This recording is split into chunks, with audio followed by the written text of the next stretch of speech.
We are live for another episode of the Couch Warrior podcast. As always, I'm your host, Mike, and today we're going to be breaking down UFC 323, and it's a pretty good card. Not my favorite betting card. I only have one bet so far on 14 fights, but it's a solid card, and you guys know I love Merab, and I also love Petr Yan, two of my favorite fighters, two of my favorite bantamweights, but for sure. They're fighting each other, so sick main event, one that I'm looking forward to. And we've got a lot to talk about, so we won't waste too much time. We'll do a quick recap of last week, and then we'll jump into the card. I'll catch up with the chat as always, and then we'll do our thing. So first off, let's do the recap. So UFC Qatar did not go that great. I don't have my exact – I think I was down minus 2.8 units. My Bet MMA is cooked right now because I made a whole mistake, and it won't get fixed until the next fights happen and they start grading, and then apparently then it'll get fixed. Until now, my Bet MMA is incorrect. It says I'm up 16 units last week. That didn't happen. What happened was I started tracking my lottos on Bet MMA. I decided to third-party track them because might as well. They're part of my slate most of the time. And instead of tracking the way it was Armin decision, it was Topuria decision, and it was Loader decision. Instead of tracking it that way, I tracked the money lines only at first. And then it got pointed out to me that I did that. So I was like, oh, let me fix that before the fights. So I used the fix the error thing on Bet MMA. And then somehow it turned into a parlay of Topuria by decision, Topuria by decision, and Topuria by decision. So that obviously that cashed, even though it's not real. And it said I'm up 16 units. So I'm working on getting that fixed. Been emailing Mike from Bet MMA. He's helping me out. He changed it to an extent. Right now, it just says Topuria decision, and he said it'll grade correctly once the next fights happen. So hopefully that happens soon, and then that'll get graded correctly, and I can go back to using the site normally. But until then, gotta wait. But anyways, what I had last or 2 weeks ago, I had Bogdan Grad for a half unit, died. I had Shamil Gazia for a unit, died. I had Loader for a unit, died. I just realized all three of my money lines got knocked out. And then I had Freeman round 2 for a quarter unit. That did not win. I had Saigid Izakmaev by submission, and I had him in a parlay with Ian Gary. He dropped the ball. He looked horrible. I had the Topuria Almakhan fight to go the distance, so that cashed. I had Sarukian by decision. That did not cash. And then I had Gary by decision, square, but sharp in my opinion, and that cashed. So like I said, ended up down 2.8 units, and we only got 2 cards left. So I'd like to finish strong, and hopefully we can do that with this week. So before I continue and start the card, let's catch up with the chat. We got Ranger Azul. What's up, Ranger? We got JB in the chat. What he says, breakdowns on point, eyebrows. Nice. Yes. Yes. Yes. Love it. What's up, Drinking No Things? My guy, Michael. What's up, bro? All right. So first fight of UFC 323, we've got Muhammad Naimov versus Mairon Santos. Naimov, he's going to be 13-3-0, 31 years old, 5'9" with a 70-inch reach. On the other side, Santos, 16-1-0. He's going to be 25. He's 6 years younger. He's going to be 2 inches shorter, and he's going to have a 2-inch reach advantage. So if you know me, you know that I'm really not high on Naimov. I think I've tried to fade him pretty much every single time he's fought. I did back him against Malarkey back in the day, but he was like plus 400. It was kind of just like a Malarkey shouldn't be minus 500 or whatever he was over anybody. But like, I definitely bet Wood, I think. And that was such a stupid loss. I did bet Silva. I did bet Lima. I don't know if that cut out for you guys too, but my computer screen just cut out for a second. I did bet Lima. I did bet Ofli, and I did bet Grad. Yeah, I faded him every single time he fought, except for the Malarkey fight. I just never been high on him. I don't know what he's really good at. Like, what is he actually good at? Is Naimov like?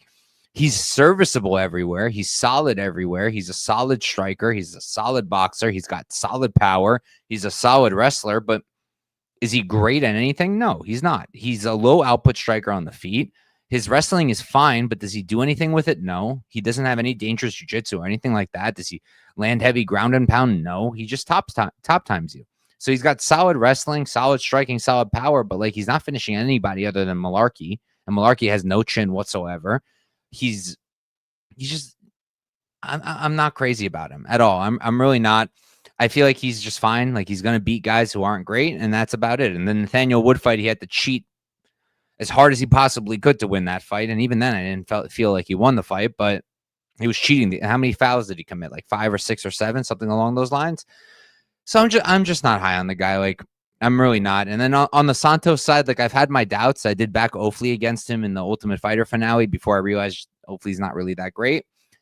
But he's really grown on me. His weakness has always been the ground game, right? The grappling. That's where what's his name? Dan Argueta. That's where Argueta kind of beat up on him and got the finish ultimately. But like he was so young in that fight, and now he's still really young. He's only 25 still, but his takedown defense has been looking really nice lately. He's still getting taken down a bit, but when he gets taken down, he pops back up quickly. And like I said, with Naimov, his wrestling's solid, and yeah, maybe he can get Santos down a couple of times.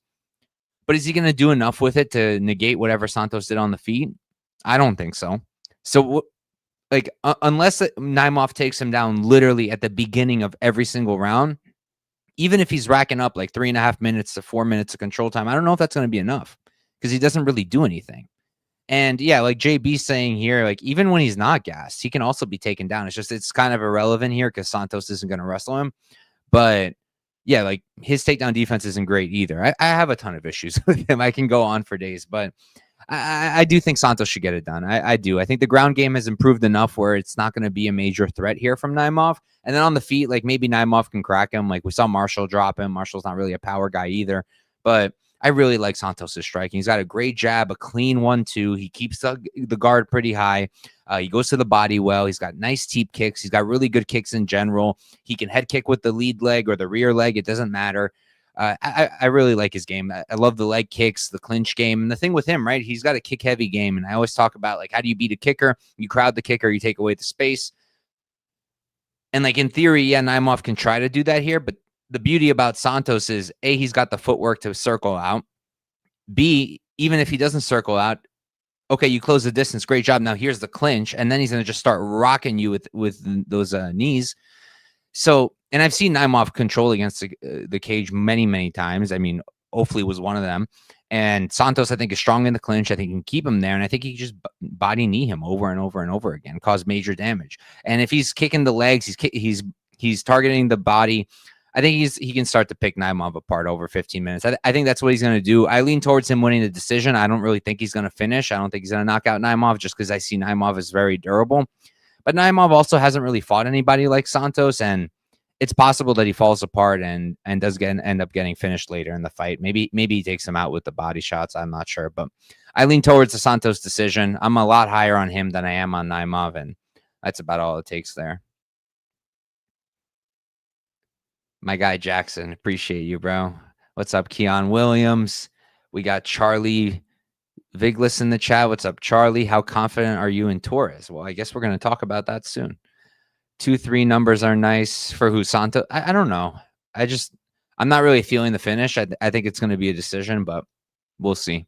All right, next up we have Mansur Abdul-Malik versus Antonio Trocoli. Malik, he's going to be 8-0-1. He's 28 years old, 6'2" with a 79.5-inch reach. Trocoli, 12-5-0. He's 35 years old, so he's going to be 7 years older. He's going to be 3 inches taller, and he's going to have a half-inch reach advantage. Not going to waste any time whatsoever on this one. Mansur is the much better athlete, much better fighter overall, in my opinion, but he's still a work in progress. He's green, and he keeps costing people they're under 1.5, so I'd be careful there, even though Trocoli is not a great fighter whatsoever. I'm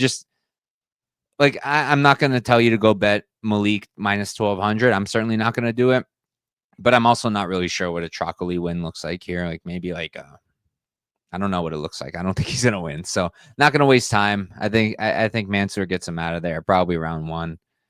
But he can probably do whatever he wants in this fight. I think he still needs a lot of development. Like the Brundage fight was not a good look at all. Even though he technically won that one, even though he technically didn't. What's up, Drone Rookie? What's your thoughts on the disgusting news that we're about to be People keep asking me about this, and like, I guess I'm going to be in the minority, but maybe like other people who cap fights and break them down every week would agree with me to an extent. I'm kind of grateful for the break. I'll be honest. Like I need it. It's been a really long year, and it's been a hard year. I feel like this year has been a really tricky year for betting on MMA. And I personally, I could use the break. And it's also only 6 weeks if you only watch UFC. I haven't really looked at the regional calendar, but usually there's at least Risen on New Year's. I know they do that. Let's see. So the last card is on the 13th. We have PFL Africa that following Saturday, the 20th. KSW, Octagon on the 28th. Oh, Martin Budai, actually. That should be a fun fight. Yeah, and then on New Year's, we have a card on for Risen. Shaidalayev and Asakura. It's a good fight. UFC needs 2 to 3 weeks. Yeah, I mean, they had to fill the quota. We'll see what happens now that they're with Paramount, but I'm just glad I can get rid of ESPN. I hate that app. All right, moving on. We got Ibo Aslan versus Iwo Baraniewski. Aslan, he's going to be 14-3-0, 29 years old, 6'3" with a 77.5-inch reach. Iwo, he's going to be 6-0 undefeated. He's 27, so he's 2 years younger. He's going to be 3 inches shorter, and he's going to have a 4-inch reach disadvantage. So this is a tricky fight for me. Like, on one hand, I do understand some of the hype behind Iwo. Like, he won as a big underdog against a guy that everybody was really high on, Muhammad Ali, blah, blah, blah, blah, blah. Iwo was like a plus 250 underdog, something along those lines, and not many people gave him much of a shot. And then he comes out there, gets like a one-shot knockout, and now everybody loves him. Now he's a minus 2-something favorite in his debut. And like, to an extent, I get it, because what the hell was that? Ibo versus Elakana? Like, what was that? I retaped it, and I just got so frustrated. I was like, what happened there? Like, thank God I didn't back Aslan, and because I would have lost it. But what was that? Like, why did he just do nothing? Everybody made such a huge deal about him going to Dagestan and training there, and he was only there for a couple of weeks. But whatever he did there didn't help him. Maybe it helped with his takedown defense. He defended all the takedowns against Elakana, but what else did he do in that fight? Landed 20-something significant strikes over 15 minutes against a guy who doesn't have defense. Like, I feel like with Aslan, unless you're the pleasure man, you're Trocoli, Trocoli. Unless you're like Trocoli and you just have no defense whatsoever, or like Cerquera and you don't know what to do when your back is against the cage. Like, I feel like Ibo's not a high volume guy. It's only if you have zero defense whatsoever, then he's landing. But then you put anybody in front of him who has some semblance of defense or does something other than just standing there while he hits them, and then he's like not throwing anything. So personally, I kind of feel like Ibo it's dog or pass here, because with Iwo, this is going to get so confusing. I'm going to say Aslan and Iwo, because with Iwo, like, yes, I get that he has like a grappling advantage. I get all that. And I get that he's had like all these amateur fights. Like, it's all good, but he's still really untested. He's very untested in the striking. We don't know what 15 minutes of striking is going to look from him, right? And because he's never gone 15 minutes, he's gone 9 minutes. He's gone a full fight in amateurs, I think, multiple times, but that's different. And I also don't have tape on that, so I don't know if that was on the ground, on the feet. But based on his judo background, I'm going to take a wild guess and say it's probably on the ground. I don't know what he's going to look like over 15 minutes on the feet. And I do think that Ibo is a good striker, and we do have footage of him over 15 minutes. And we do know that he can strike and put out solid output, like 70 significant strikes against Trocoli before the knockout. That's solid. The striking looks solid. The power is clearly there. Like, I do think from the tape I have, he's a better striker than Iwo. I think Iwo's faster, and he has power in his own right. But I think that, at least from the information I have, it seems like Aslan's a better striker. And we know he's got takedown defense. We know that it's pretty good. And Iwo, he does have traditional takedowns. He'll go either way. Like, he's a judo guy, and he's mostly trips, but forget which fight it was. But he had one where he went for a straight up double leg, and it was nice. It was clean. It was fast. Good entry. Like, it's good. But I think Ibo might have the takedown defense to defend. And if he does, I consider him, at least from the info I have, I consider him a better striker. And I know that he can do 15 minutes of it, and I know that he can put out solid, serviceable volume. The problem is I need to know what happened in the Elkanah fight before I back Aslan. That's the thing. Like if they give me plus 200 on this fight, which we might get because everybody's very happy to fade Ibo Aslan here. If I get like plus 200, then I would probably just do it. But I'd rather not because I need to understand what happened there. I need to understand why he did nothing at all. And like I tried to watch interviews and stuff. Like I don't understand what happened there. So until I understand, I can't really put my money behind him unless they give me a really crazy price.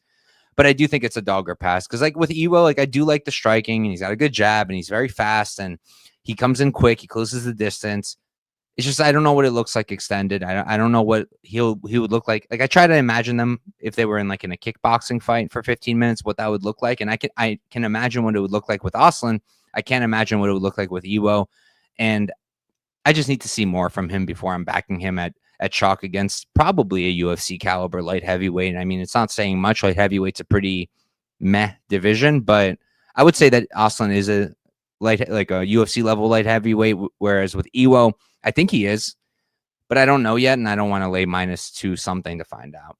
I would be interested in like an Iwo sub prop, but I don't have those yet, at least not that I saw. That could be something interesting. Other than that, it's either pass or if they give me Ibo Aslan by at like plus 200, then maybe I'd play it. But otherwise, I'll go Iwo. I'll go sub, I guess. Round 1. Round 2. We don't have any tape on his submission wins either, so I don't really know what those look like. They're arm bars, and which makes sense. I know judo, sambo, like arm bar is a pretty basic submission for them, so that makes decent sense. I don't know if he's going to do it against Aslan. I know Kutelaba did it, and like everybody's kind of making a big deal about that, and I played that. I played that Kutelaba round 1 sub prop at plus 2,000, but there was an angle there for me personally, at least. Like I felt that Aslan's grappling was still untested, but I also saw that like Kutelaba on his Instagram and stuff, he was doing a lot of grappling. He was doing a lot of jiu-jitsu stuff. And I saw in his fights prior that he was kind of starting to look for it. And I knew that he was going to get takedowns, that he always gets takedowns. So I was like, okay, like I'm going to play the plus 2,000. But I don't know that Iwo's going to submit him. Like I said, I'm interested in the prop. It's going to depend on the price, but I'm not really sure. Like I don't have a strong read on this fight. I'm not positive how it's going to go. This is just like my lean, but like I said, from a betting perspective, it's probably Aslan or pass or Iwo sub or pass.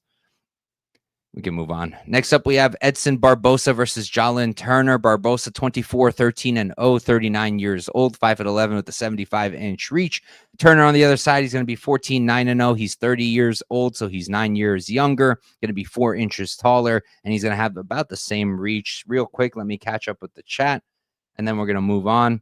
What's up, Burko? We'll talk about that one soon when we get there. Yeah, right now I can't put money on Ibo. Not yet. Who wins? 2 Ibos or Chama? Probably 2 Ibos, I'll be honest. I think 2 of any light heavyweights would probably beat anybody else, I would say. Turkish Power, come on. Dude, I think he's live. I don't want to put my money on him. All right, so for this fight, talk about red flags. On my notes when I break down fights, like the notes I give to my guys at the House of Stims. By the way, if you want my bets, my notes, my breakdowns, you can only get those at the House of Stims Discord. Link in the description of this video. But on my notes, I have like a little section for red flags, and both of these guys have red flags. I mean, Edson I think he's just about done. Like he's clearly at the end of his career. He moved back up to lightweight to stop doing the weight cut to featherweight. And like the Drakkar close fight was such a bad look. I went into this fight thinking like, okay, I know I'm not betting Turner minus 300 when he just retired. And I know Turner has never won a decision and struggles anytime the fight ends up going outside of the first or second round and he feels any kind of semblance of adversity. And Barboza's a tough dude. So I was interested pre-tape. And then I got into it. I couldn't do it. Like every time close landed even a decent shot, like Edson was hurt. He was not reacting well. He's getting hurt by Lerone Murphy too. But like I can kind of forgive that. But like I don't really consider close like a major power puncher. I know he's pretty strong, but like I don't think he's a big power hitter. And Edson was not reacting well. Edson was also getting controlled in the clinch, and like Jalin Turner is a huge dude. Like he's very big. He's very good in the clinch, and if he wanted to, he could just take Edson right there and just hold him against the cage. And I think he can just spam knees if he wanted to. And he can probably bring them upstairs too because he's so much taller. But I don't really know what answer Edson will have for him. Like maybe Barboza, like if he starts the leg kicks really early, which he hasn't really been doing all that much, but if he starts the leg kicks really early and Turner doesn't finish him, like maybe Barboza could work his way back in. But I think Turner's going to finish him. And I think it's probably going to happen early. I think it's probably going to happen in the first or second round. It's just tricky because they made his ITD like -2 something. So you can't really play that. And then it's like, I think it's going to be a knockout, but a club and sub can 100% happen with Turner. He's got slick jiu-jitsu. He's quick to go to it if he sees it's available. So I wouldn't be shocked at all if he heard Edson standing and then Edson starts to crumble and then Turner, you know, locks in like a front choke or he goes and takes the back or something. I wouldn't be surprised. So that's why it's kind of tricky to bet on this fight, just because it's like, okay, I'm pretty sure Turner wins, but how does he do it? And then you can decide to, you know, avoid that and just take the under 1.5. But I'm historically terrible at 1.5. So I just don't like it. I feel like 7.5 minutes is not enough. I'll bet them in like really, really rare situations where I think there's clearly, you know, a path. Like it's very obvious that it's the under, and then it's a solid price for it. But I almost never play them, and I don't think this is going to be one of those spots. Like if it was plus money, I would do it, but not a chalk because Turner does have brain farts. He does. His fight IQ is not great. And like in the heat of the moment, he just doesn't make great decisions. So I could see him, you know, somehow fumbling it. So I'm going to stay away probably unless I find a way to target it. But I think Turner's going to put him away in the first or second round. And I think it's going to be a knockout, but I could see it being a sub. Let's see what we got in the chat, and then we'll move right along. Don't want to waste too much time there. We got my guy, Dan, from Half the Battle. Appreciate you, Dan. Listen to the guy. Very wise man. Hammer the like button. If you like my stuff, if you like these videos, like, subscribe, comment. It really, really helps. If you're on Twitter, ideally switch over to YouTube. That's even better. But if not, like, subscribe, follow, comment, retweet, do any of those things. That all really helps out. Technically, Jose Medina is a middleweight now, so that doesn't. I said 2 light heavyweights, so technically that doesn't count. But I think Poatan could take on 4 of them, because I'm not sure what Jose Medina has to offer. And he got another fight somehow. Prime Barboza was special, but he's long past his prime. Turner going to KO Barboza. I think he will. What's up, Haymaker? Round 1 clinch knee KO from Turner. He could. I think the clinch is easy money for him. Like, if for some reason he doesn't like what's happening at range, and like it's possible. Barboza, he's old, but he's still a good striker. If he doesn't like what's happening at distance, like he could just close the distance and clinch him. And I don't think Barboza is going to have much success getting out of there. All right, Dan, you got me. You got me. Yeah. I mean, nah, I'm not about to sit here and argue for 2 Billy Alicanos. I think you're right. Did you hear the interview with Turner saying, oh, yeah, I'll be on the White House card?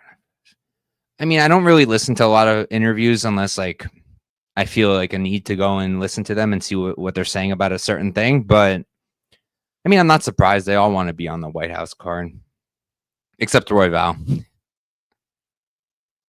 Turner allergic to KOs after the Green murder. I think he's going to be okay. I don't think he's going to make that mistake again that he did against Moicano. Post-retirement Turner. Yeah, but he could also, like, it's just not once you think you're done, I feel like mentally that definitely does something.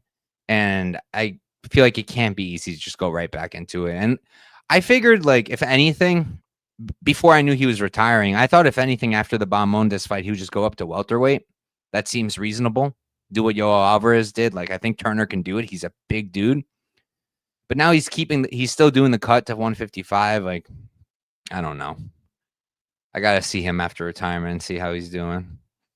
Maybe the leg kicks factor in here. Yeah, I mean, Turner has skinny legs, but I feel like Barboza's not really throwing a lot of leg kicks anymore. I'm pulling up the numbers. I want to see. He landed 13 against Drakkar through 18. Landed a lot more against Murphy, 26. Yusuf, he landed only 4. He beat Yusuf up, though. That was a good fight. But yeah, we can move on. I think Turner gets it done. This is such a weird fight. We have Marvin Vettori versus Bruno Ferreira. Vettori, 19-8-1, 32 years old, 6 feet tall with a 74-inch reach. On the other side, Ferreira, 14-2-0. He's going to be 33 years old, so he's 1 year older. He's 2 inches shorter, and he's going to have a 2-inch reach disadvantage. So funny that Ferreira's older, but Vettori's in fight years, he's a lot older. This man has taken so much damage, and it's a miracle that he's continued to stay durable and like not get knocked out, but I think it's coming. I don't know if it's going to be here, but I think it could be here. That's why I'm staying away. Like, for me, this is a fight I'm not crazy about. I'm not super high on Ferreira. I will say when I was watching his tape, like, I was relatively impressed with his more recent fights. Like, not really the McVeigh fight, but like the Petrosian fight was pretty impressive. He didn't look terrible in the Magomedov fight. The Stotsus fight, like, I didn't think he looked that great, but mostly the Petrosian fight. I thought he's starting to look pretty good. His output's okay. Like, it's decent. He's not really throwing enough for my taste, and I think Vettori has much better output. But, like, he's putting together solid combinations, and, like, he'll switch stances a little bit. The kicks to the body are good. He'll target the body pretty well. He's relatively fast. He's very explosive, but it's just hard when you're so small. And, like, I definitely think he's undersized for the division, and because of that, he's constantly at a big reach disadvantage, and how does he have to close the distance? He has to explode in every time. And of course, it's going to go wear on your gas tank. And, you know, like, he's a solid grappler, but like, are his trips and throws going to work on Vettori? No, I don't think so. And maybe he can go for like traditional stuff to take down Vettori, but like, I don't really think he's going to do that either. Personally, like, I think if anybody's going to get takedowns, it's Vettori. And if Ferreira ends up on top, I think it's more like Vettori shoots and Ferreira scrambles on top. That I could see. I don't really see him taking down Vettori. And if he's trying to take down Vettori and not getting it, I think he's just going to slow down. So, like, while there's things I like with him, and like, he's an accurate counter striker, like that I like. But like, while there's things I like about him, there's too much that I don't like. Like, I don't think he's great off his back. I don't think he has great takedown defense. His cardio is clearly horrible. I mean, to get paced by Abus Magomedov, that takes talent. You have to be talented at getting tired to do that. His output, not great. Like, he's a good, solid, serviceable middleweight, but I don't think he's anything special. And Vettori's fought much better competition. He's fought, in my opinion, harder hitters. He's seen probably anything Ferreira can throw his way. It's just at this point, Vettori's not what he used to be. Not that he was anything like insane, but he's not what he used to be. He's definitely on a decline. His most recent fights have not been impressive. The Brendan Allen fight was fun, but like, how do you get 30-27 by Brendan Allen on the feet? Like, Allen's good, but that's probably not a great look, honestly. And then like the Delice fights were not a good look, even the one that he won, and he arguably didn't win that one. So he could be 0-5 in his last 5. The level of competition, like, I think all these guys beat Ferreira also, but I just think Marvin at this point is taking a lot of damage. And would it shock me at all if Brunno knocked him out? No, it wouldn't shock me. I lean towards Vettori's durability holding up in this particular fight. I think when it goes, it'll go badly. I just don't think it's going to be here. That's my opinion. So yeah, I think Vettori wins. I think he wins by decision, but I'm not touching this fight. I'm not, because again, can I see Brunno knocking him out? Yeah. Could I see Brunno winning a decision by winning moments because he hurts Vettori and Vettori's not really doing much of substance? Yes, I could see that. But I can also see Vettori just grinding him out. And if Vettori was to get a finish, it would happen against the tired Brunno. I wouldn't be shocked by that either. So I'll go Vettori decision. I see somebody really losing their minds about this fight, so let's check that out. Brunno going to be the first to KO or cement Marvin. I'm assuming you mean submit. Do we really want to watch Marvin fight again? I get his brother. That's terrible, but he sucks. Marvin sucks. He ain't winning anything anytime soon. What did Marvin do to you, bro? Did you lose a parlay on Marvin? Tell us honestly. Be honest. Yeah, I mean, dude, like, I don't blame you thinking that Brunno will win. I think it's a really close fight. I have no interest in this one from a betting perspective. This is true. They got nobody right now. All right, moving on. We got Ziam versus Nazim Sadykhov. Ziam, he's going to be 17-4-0. He's 28 years old, 6'1" with a 75-inch reach. On the other side, Sadykhov, he's going to be 11-1-1. He's 31, so he's 3 years older. He's going to be 3 inches shorter, and he's going to have a 6-inch reach disadvantage. So I got to this one a little bit later than most people. I know a bunch of people on Nazim, on early lines of Nazim, and I get it. I get it to an extent. Like if you got like plus 150, plus 140, I get it, because Nazim will try hard. I don't think he's as good as Ferreira anywhere. I think Ziam is better than him everywhere, but he will try hard, and that's been working for him so far. Like he's a bad minute winner. I think you can't argue that. He's a bad minute winner. He's not good at winning minutes. He was losing against Evan Elder before he got the finish. He lost almost all the minutes to Slava outside of the 10-8 round he got. And after 10-8ing Slava in the second round, he still lost the third round. He was losing to Bonfim. He literally was losing to Nicholas Moda. And like, let's be honest, if the Moda fight happened in anywhere else other than literally Sadykhov's home turf, and it was the first time they did fights in Azerbaijan, I think anywhere else the ref was calling that fight, because like Nazim was literally just covering up. Like, yeah, he was moving and stuff, but I think 9 out of 10 times that fight would have gotten stopped, and we wouldn't even be having this conversation, because he wouldn't have gotten the fight against Ziam here, because Ziam's also on a streak. So yeah, for me, like I thought about it with Nazim, and I can see how he would win it. It would have to be moment based. He'd have to close the distance constantly, and he would have to somehow be able to deal with the clinch of Ziam, because I do think that Ziam's going to be the better person in the clinch, and I think that his knees are going to be a weapon in the clinch. So he'd have to deal with that, and he'd have to constantly close the distance and constantly back up Ziam, and that's something he can do. So I could see the path for Nazim, just a big moment-based performance where, you know, Ziam's probably going to land more. Ziam's probably going to be cleaner at distance. He's probably going to be putting together better combinations and better work. But Nazim might land the bigger shots, and it won't matter. So I can see the argument for Nazim. But personally, for me, like, the more I think about it and the more I look at it, like, I kind of like Ziam here. Like, I think that his striking is like really, really clean. I think he's been improving a lot, fight to fight to fight. We've been seeing him develop. He's always struggled with the ground game. That's something that he's still been working on. Even the Puelles fight, like, that wasn't that long ago. It was what?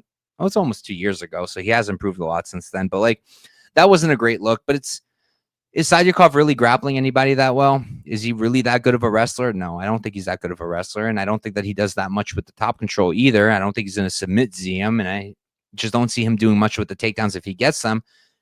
I also don't see why Ziam can't take down Sadykhov. Ziam's been wrestling more recently. He's been mixing that in, and he's actually pretty good at it. And he's really big. He uses that physicality to get you down. So, like, I can see them both getting takedowns. I don't think either one's going to do with it. I think Nazim's going to be the one moving forward. He's going to be the one throwing heat. But I think did I say Nazim? I'm mixing them up. So I think Nazim's going to be the one doing that. And I think Ferreira is going to be the one landing the cleaner stuff, just doing the better work, moving. I think he'll be better in the clinch, like I said. And I don't think much will happen in the grappling, but I lean towards him having a little bit more success if they do end up pushing it. So for me, I like Ziam. I like Ziam by decision. I don't really think he's going to finish Sadykhov, but I can see the argument for Sadykhov, and if you got a solid line, I don't think it's a bad bet. I just think now where we're at now is probably pretty accurate. Let's catch up with the chat, and then we'll move on.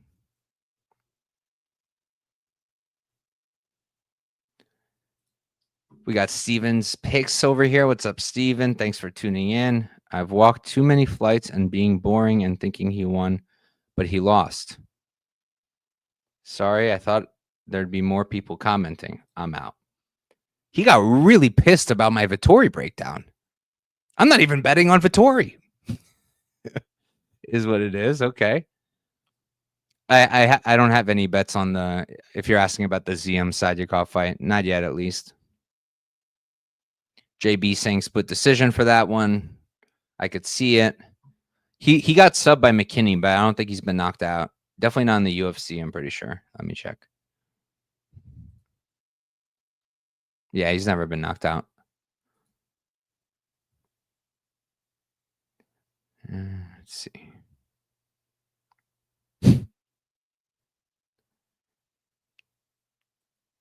Citizenship Quest saying, I'm fading that. I'm putting 10 bands on the fade. Okay, what's the fade? I didn't tell you any bets. All right. Moving on, we got Maycee Barber versus Karine Silva. Barber, she's going to be 14-2-0, 27 years old, 5'5" with a 65-inch reach. Silva on the other side, she's going to be 19-5-0, 32. She's 5 years older, going to be the same height, and she's going to have a 2-inch reach advantage. So another fight that's tricky for me. I mean, it's not that tricky because, like, I'm pretty confident that Barber's going to win. I think she's a lot better of a fighter. If you know me, you know I'm not high on Karine Silva at all. I faded her plenty of times. I did not think that she won the Barboza fight. I think that if you had a bet on Barboza, you got robbed. And I feel bad for you because that was just ridiculous. Like, I don't even see the argument for her winning that fight. And I had no money on it. I'm just like, I don't think she's that great. Like, she's a solid striker. Okay. She's got solid power and she's nasty on the ground. She's got really, really good jiu-jitsu, but her wrestling's not that good. She's got decent trips and stuff, but like her wrestling's not that great. She can be taken down herself. She can be controlled herself. She gets tired. Her cardio is not good.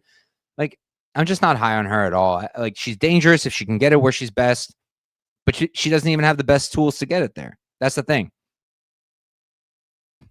The concern with Barber is she's had so many problems. And it's been a while. It's been almost 2 years that she's been out now since the Caitlyn fight. And she's just had so many health issues. I asked Grok to tell me all of it. Let me pull it up. I looked this up like a week ago, but she had so many issues.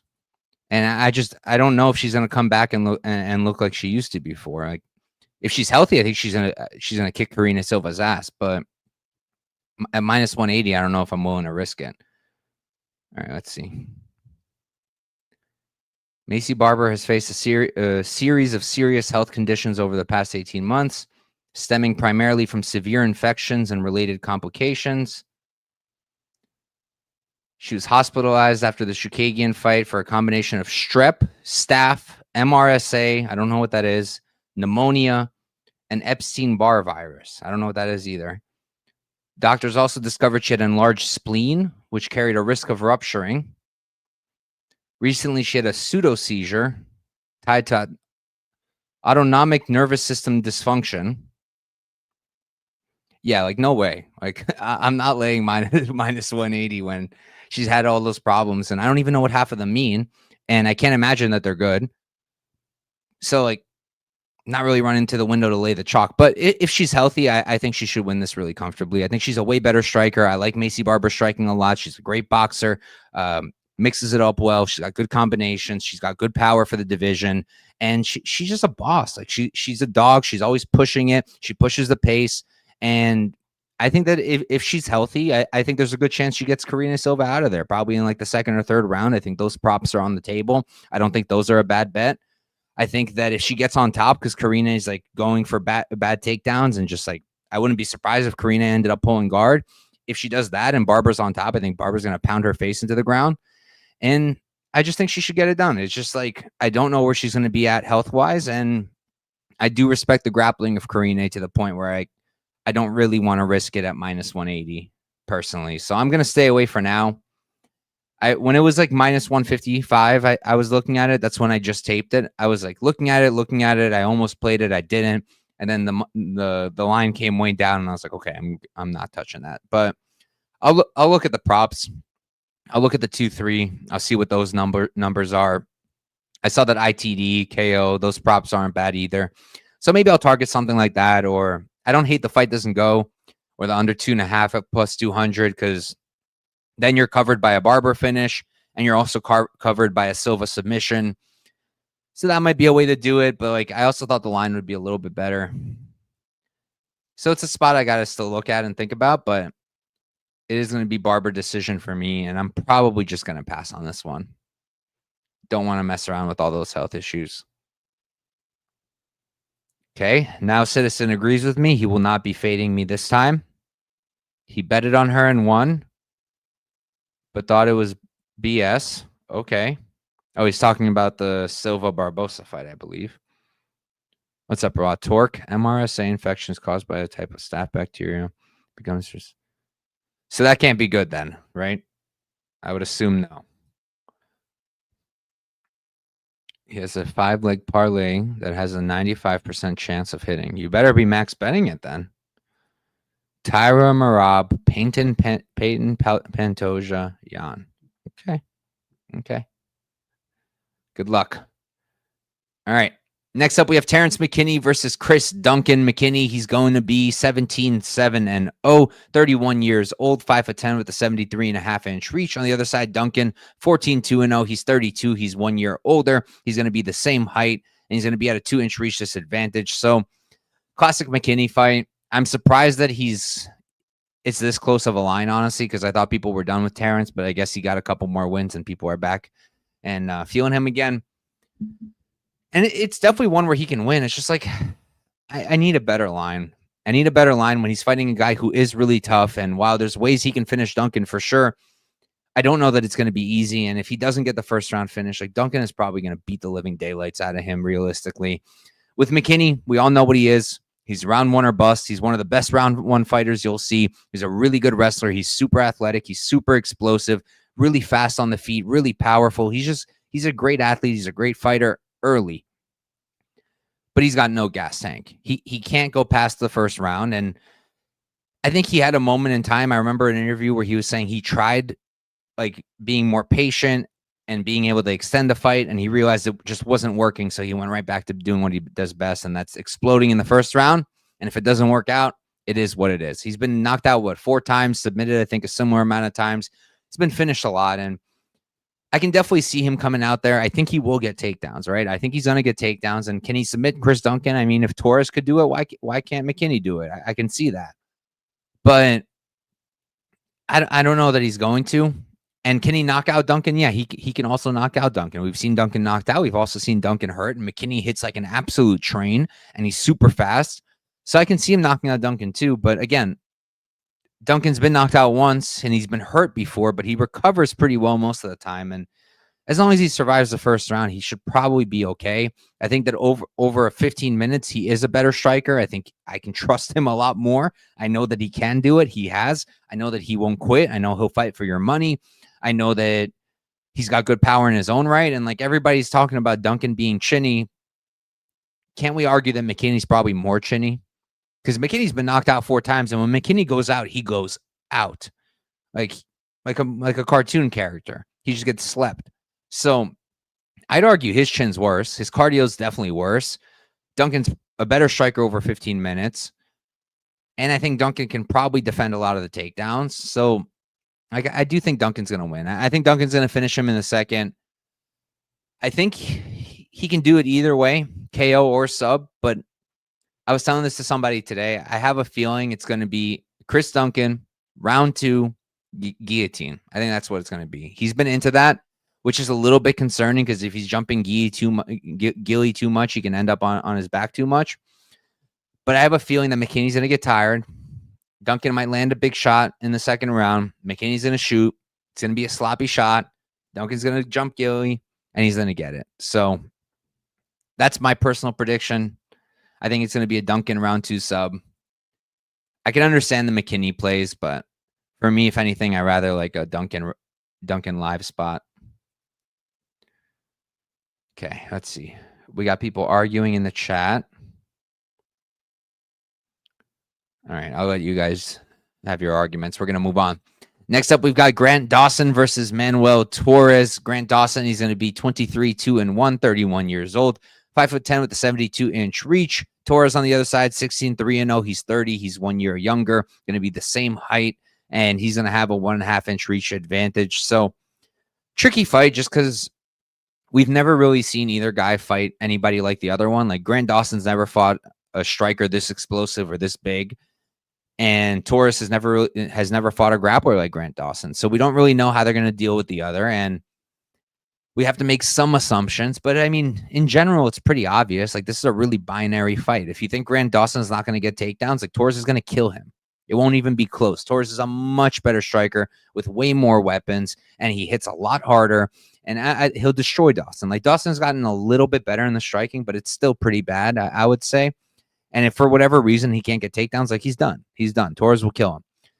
But then on the other hand, if Dawson gets the wrestling going, I have a feeling that he's going to be able to kind of dog Torres. Like, yeah, on UFC stats, Torres has 88% takedown defense. And you know who's tried to take him down? Frank Camacho, and it was, I think it was Duncan. It was Camacho and Duncan, I'm pretty sure. That's it. Those are the guys who try to take him down. Nobody even close to the caliber of grappling that Dawson has. So I think Dawson's going to get the takedowns personally. I don't think he's going to mess around on the feet. I know he's a really smart fighter. I know that he knows that he'll get knocked out if he tries to stand with this guy. He was talking about it today, I think. I saw some clips. And I think Dawson's just going to take him down, grind him out. And whether it's a decision or a late finish, I'm not sure. But the late knockout props are pretty interesting. I think those are on the table. I wouldn't be shocked if, Dawson's been looking for the ground and pound a lot more recently. And if he can establish position at some point on Torres in the second or third, once Torres starts to slow down, I think he'll get the finish. Torres doesn't get extended much. I believe he's never gone the distance, or maybe one time he's gone the distance. Yeah, one time. But I think if he doesn't knock out Dawson, I think Dawson's going to really tire him out, and I think there's a good shot he finishes him late. So I'll go Dawson. Let's go KO3. I could see that. Just like a positional TKO.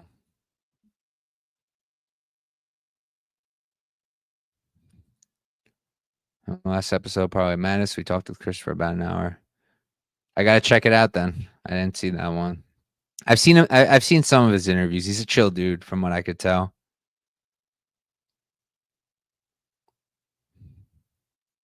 You could do it again, Citizen, and you will. You will. Torres sleeping Dawson in 2. I can see it.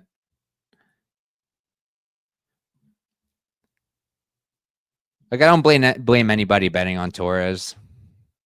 It's possible that his takedown defense and counter grappling is really good. We haven't seen it tested all that much. I just lean towards Dawson being a much better grappler and getting those takedowns. All right. Moving on, we've got the main card for UFC 323. We've got Jan Blachowicz versus Bogdan Guskov. Jan, he's going to be 29, 11, and 1, 42 years old, 6'2" with a 78-inch reach. Guskov, 18, 3, and 0. He's going to be 33. He's 9 years younger. He's going to be 1 inch taller, and he's going to have a 2-inch reach disadvantage. So another fight that I'm just not crazy about whatsoever from a betting perspective, because I don't really want to trust either of these guys. I don't think Guskov's good. I never did, and I'm standing by that opinion after taping it. And with Jan, Jan is really good, and he's fought the best of the best, and he's fought and beaten the way better guys than Guskov has, but he's 42 years old. Yeah, he looked good in the Olberg fight, but before that, Alex Pereira fights 2 years and 3 months ago. Ankalaev fights almost 3 years ago. The Rakic fight is 3.5 years ago. We're talking about, it's been a long time before he's actually looked good. And I know some people make the argument that he beat Olberg, and maybe he did, but eventually he's going to fall off. And I think we're starting to get there. And I think he's getting really slow and really plotty on the feet. The takedown entries don't seem to really be all that great. At least on Olberg, they weren't. Now, Olberg, he's very athletic. He's very good at defending takedowns. So maybe if Jan goes for it here, and I think that's his easiest path, I think he could probably get them. But I do see signs of him slowing down, and I think he's close to the end of his career at almost 43 years old. And if anyone's going to knock him out towards the end of his career, I think Guskov's one of those people who could do it. While I don't think Guskov's very good, I think that he's a solid striker, and I think he's very fast. I think some of his shots come from more unorthodox angles because he keeps his hands so low. And I think he's got a lot of power. So I think he could knock out Jan, but if he doesn't, I think Jan's probably going to get it done. Whether it's kind of like a tepid kickboxing affair where Jan's just landing good leg kicks and just landing the cleaner shots and landing more output, I could see that.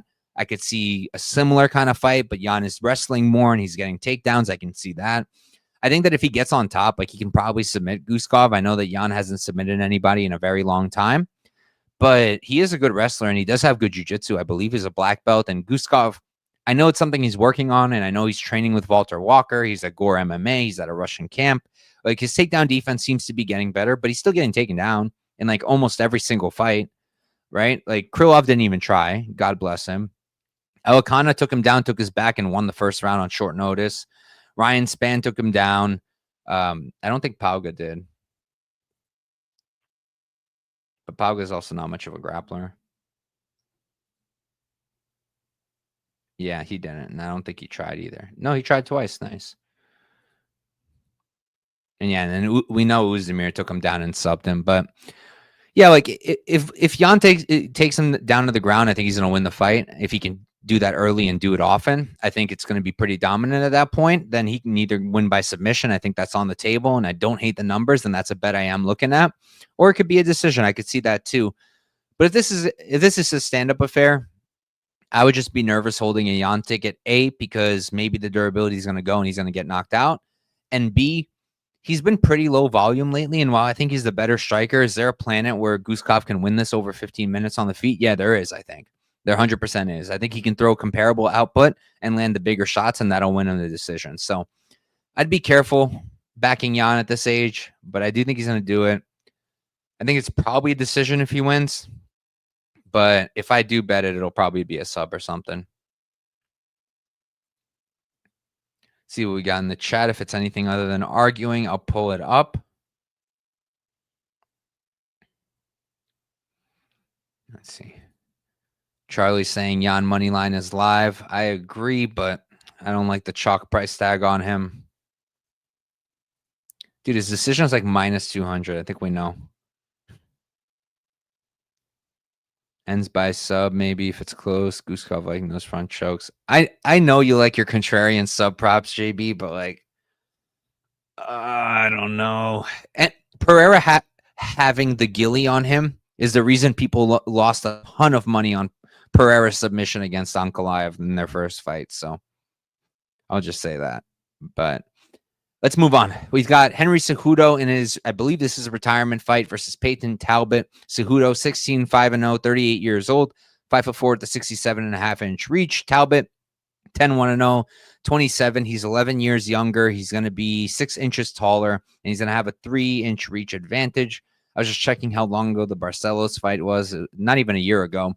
And I was there on Barcelos at plus 900. That was a beautiful hit. This is an interesting spot. I'm not going to touch it from a betting perspective just because I think I can talk about it now because the line has moved a lot. But I gave this out maybe a month ago or a couple of weeks back to the House of Stims guys. I gave out, we took Talbot, champ, end of 2026. It was plus 8,000. So I played that 1.25 units to win 10. And no, to win like 10K.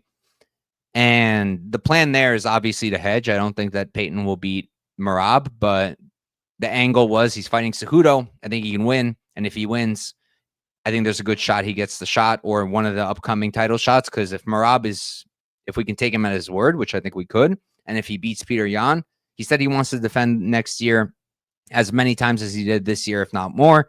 So if you look at the division, that doesn't leave many challengers at all because he's beaten most of them. So we're going to be seeing guys get title shots next year that we wouldn't think would normally get them. I think some of those guys are going to be Talbot.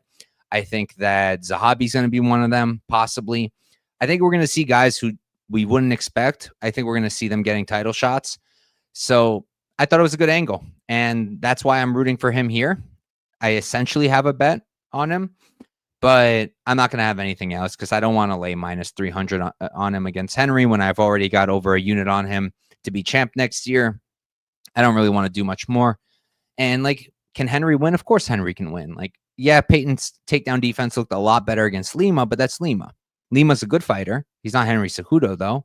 He's not an Olympian. He's not an elite wrestler. So I think there's a world where Cejudo can come out here and win. Like, he's going to be competitive to an extent on the feet, technique-wise. Peyton will be much faster, hit much harder. He's going to have a pretty big reach advantage. So, like, I think Peyton's going to have most of the success on the feet. But I think Cejudo could keep it tight to an extent and have some success. And then I think he can mix in takedowns. Like, he probably could get some takedowns. And if he does, like, it's a winnable fight for him. But most likely outcome, in my opinion, is that Peyton just keeps on the feet and picks him apart. I don't think he's going to knock out Henry. I think he's going to win a decision, but I think that's what's going to happen. Just because I don't think Henry's really been looking great recently. He looked solid against Merab. I thought he beat Aljo personally, but the Aljo fight was over 2.5 years ago now. Merab fight was almost 2 years ago. And against Song, I didn't think that Henry looked good at all. So I think Talbot's going to get it done. I think Cejudo will get some takedowns. I don't think he's going to do enough with them to win the rounds. And I think Talbot's going to win. I think it's going to be a decision. but I could see him. I guess I could see him finishing, but I think it's going to be a decision. I think Talbot's the real deal. I'm very high on the guy at 27. Like, he's still got a lot of room to grow, and he's doing it. And he's a guy who's humble. He's smart. He thinks about things. And I think we're going to see a lot of good things from him. And I think he's going to get it done here. And I have a feeling that he's going to win. He's going to call out Merab. And if Merab beats Jan, I think he might accept. Before we move on, let me check out the chat and then we'll keep going. Yeah, I mean, if it's the same number, then fine. What's up, Ryder? Good to see you too, my brother. Okay. Why do I feel like this could be a repeat of JDM Burns? He's talking about Talbot, Cejudo. I guess I could see that. Like, Cejudo getting takedowns, not doing much with it, winning the scorecards, though, and then he gets knocked out in the third. Could see something like that. All right. So this is the first fight I taped of the card.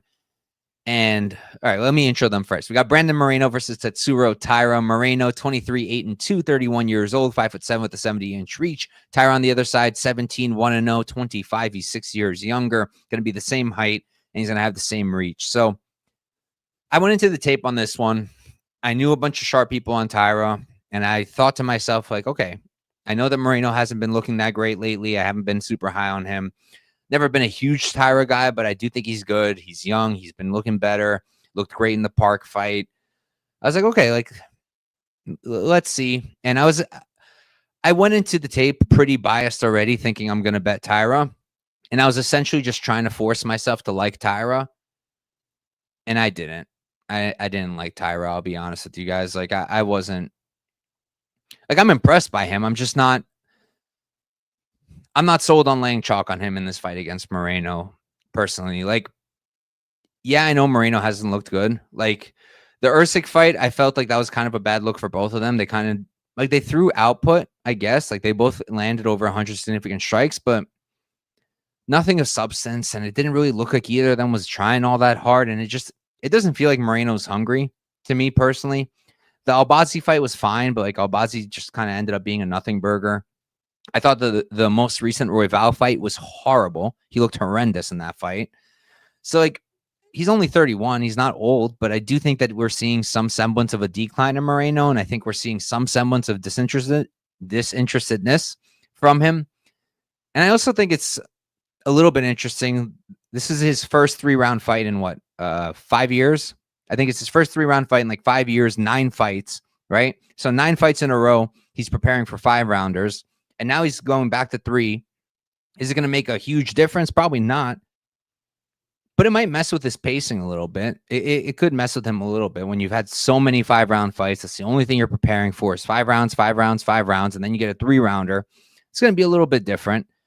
But with Taira, I feel like, at least from what I've heard, a lot of the people backing him are kind of just hanging on to the fact that he took Royval's back twice. And, like, I'll say it was super impressive, the fact that Royval couldn't get him off of him, right? It was round 2 and round 4, I believe, where he got the back of Royval and just Royval could not get him off. And Royval was a really, really good scrambler. So it's super impressive to do that to Royval and stay there. But, like, it wasn't really the result of amazing wrestling or anything like that. It was just opportunistic, quick movement. But, like, he's not an amazing wrestler. He's not. And Moreno does have good takedown defense, better than Royval. Royval's takedown defense is horrible. He's a good scrambler, but he doesn't have good takedown defense. Moreno has good takedown defense. Moreno can scramble. So I don't think it's going to be easy for Taira to take him down at all. If he takes the back, yeah, it's going to be really hard to get him off of you. He's really good at adjusting. He's really slick there, and he'll win the round probably. But if he doesn't, like, I don't see him doing that much to Moreno on the ground, and I don't really see him keeping him there. And I don't think he's going to get him down there at a high clip, honestly. And then on the feet, can Taira strike with Moreno for 3 rounds? I don't think so. Like, has Taira gotten better on the feet? Yes. Are his strikes nice, clean down the pipe? Yes. Does he have some power? Yes. But I don't think it's that great. I don't think the output is that great. I don't think it's going to look great over 15 minutes if he's forced to only strike. Whereas Moreno, I know he can strike for 15 minutes. I know he can put out a lot of volume. I know that he's going to mix it up. I know he has nice body work. He's got better combinations than Taira. He's just a lot more competent, a lot more put together on the feet. So for me, I struggle to get to Taira as a favorite. If he was the underdog I'd be there. I'd be there. 25 years old, already a menace, already elite on the ground and improving. At plus money, okay, I can take the shot and take the risk. But I don't want to lay chalk when I think there's a world where he could end up losing here and where Moreno could end up winning. So for me, I don't really know who I want to pick.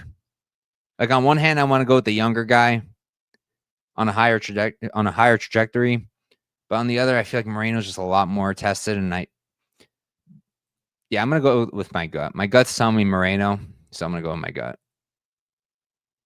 I'm not betting it, though. I don't want to bet on it. We got D-Bro laughing. Unclear why, but I'm glad he's having a good time.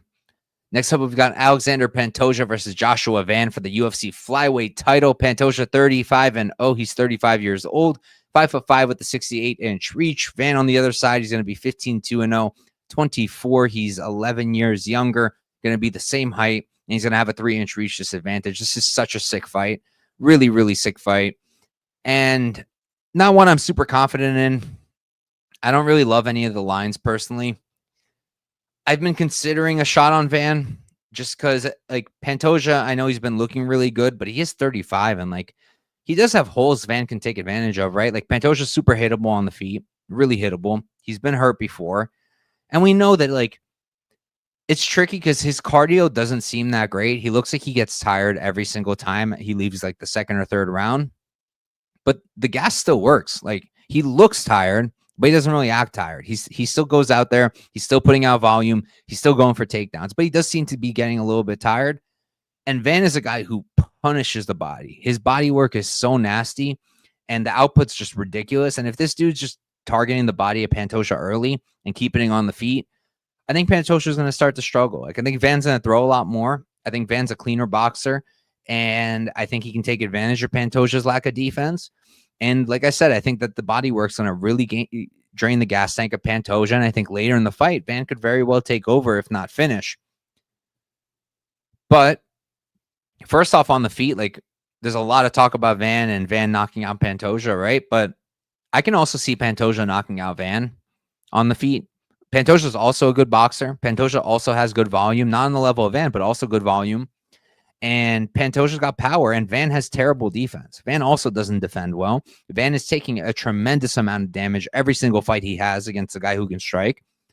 And he's already been knocked out once before against Charles Johnson. It was more of an attritional knockout, and then he got caught with a really nice shot.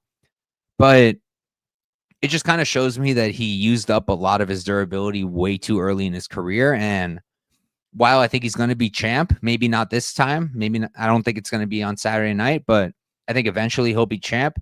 I don't know how long his career could possibly go because he's already taken so much damage, and that stuff is real and that stuff adds up. And I added up all the significant strikes both guys have taken in their careers in the UFC just because I was curious. Van, 9 UFC fights, he's absorbed, it was like 788 significant strikes. Pantoja, 17 fights, and he's absorbed like 830, I think, something like that. So Pantoja's taken just a little bit more damage over 17 fights. Van in 9 fights has taken almost as many significant shots as Pantoja has in 17. All right. So, like, he can definitely get knocked out too. So, like, while I do favor him on the feet, especially down the stretch, I do think that Pantoja can also have moments on the feet, minutes on the feet. And I think he can knock out Van also. And then obviously the big thing here is the grappling, right? Van is a white belt as far as I know, and he's a guy who started grappling shortly before his UFC debut. So, like, he really doesn't have a lot of experience, but his first finish loss was a sub loss, also rear naked. But I will say I've lost a lot of money hanging on to Van not being a good counter grappler. And I don't want to do it again because this dude is a really good counter grappler. His takedown defense has gotten absurd. The way he responds, the way he reacts really quickly. He does all of the right things. He's fighting the hands. He's using the underhooks. He's got really good hips. And, like, when he fought, what's his name? Tsuruya had to get creative to get him down. I think he got him down with, like, a traditional single leg once. Other than that, like, he had to get creative and throw him and stuff. And Tsuruya is a really high caliber wrestler. And Pantoja, while he's a really good jiu-jitsu guy, way higher level than Tsuruya, wrestling-wise, I wouldn't say he's as good. So it's going to be interesting to see because Pantoja, he's more of a traditional takedown guy. Like he can do trips off the cage too. He can take your back without even taking you down. If he can just get you down a little bit, he can do that. But he's not going to be like, he's not an elite wrestler, Pantoja. So that's where it can get interesting. Like it's possible he struggles to take Van down at all. But the thing is, even if he is struggling to take down Van, once he gets him down, I think he's probably going to submit him. That's what I think. I think Pantoja is a ridiculous level on the ground. And I think as good as Van is and as great as he's been like improving so quickly and as good as he's been getting in the defensive grappling, I don't think that it's been fast enough to defend against Pantoja personally. So I think Pantoja is going to sub him. I think he's going to do it early. I think probably round 1 or 2. I'll go round 2. But if he doesn't, Van's going to give him a run for his money, and it's going to be a really good fight, and I'll be looking to live bet it. We'll see. But I am going to stick with Pantoja for the pick, just because, like I said, like I think that he's more likely to win by any method than Van is to win by any method, I guess is the best I could put it. Because if Van wins, I think it's either a late knockout or a decision where he takes the later rounds, whereas I can see Pantoja winning a decision in multiple different ways. I could see him knocking out Van. I can see him submitting Van. So, yeah, I'm on Pantoja there as a pick. I don't have a bet, though. Let's see what we got in the chat, and then we're going to move on. When Pantoja joined the UFC, Van was 5 or 6. Does that make sense? Pantoja's only 11 years older than him. Right? Yeah. Pantoja was not 16 or 17 when he made his debut, I don't think. Don't overthink this one, my brother. From, okay, I won't. Did I pick, I think he's talking to me. Did you pick JDM versus Islam? Yes, I picked JDM. I did great that card, though, so I don't even want to hear it. Van is the goods and new. I could see it, bro. I could see it. All right.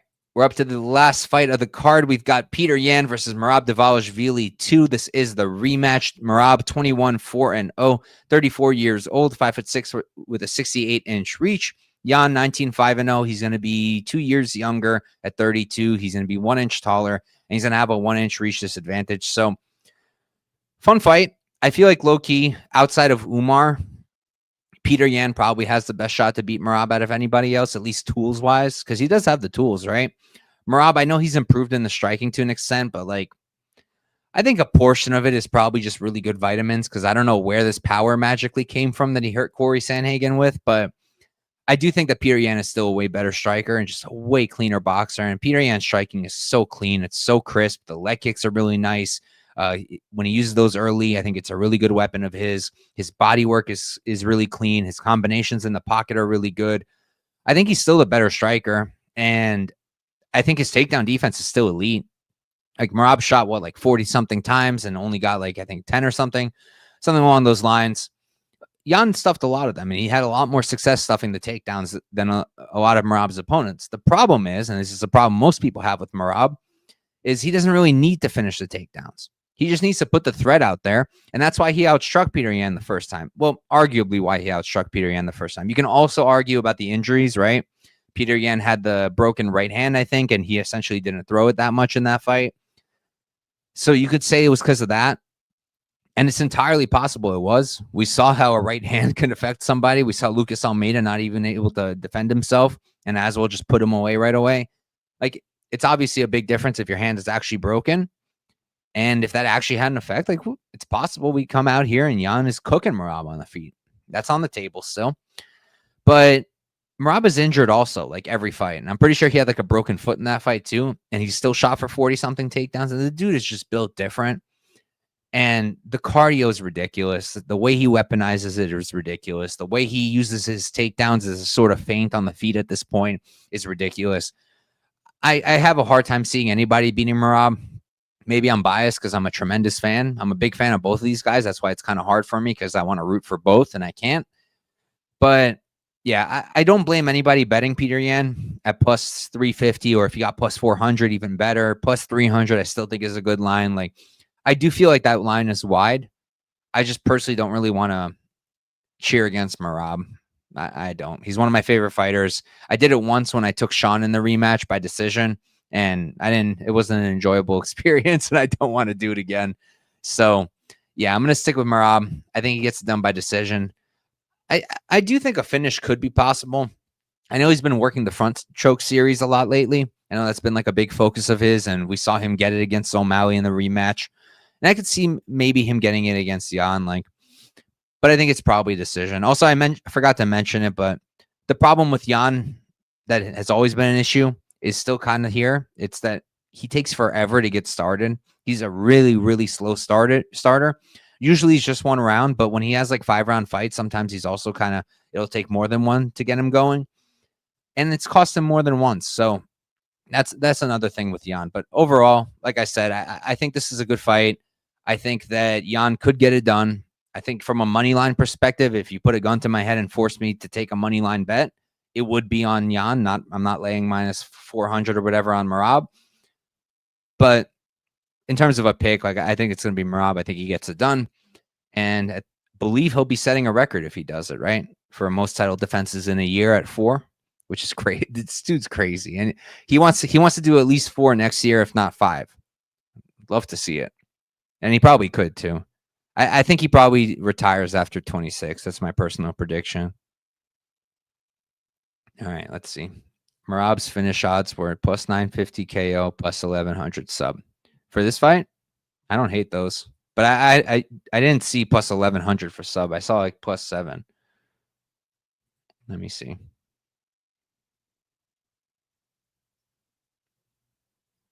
Merab sub. Yeah, I don't see plus 1100 anywhere. I see plus 900 now.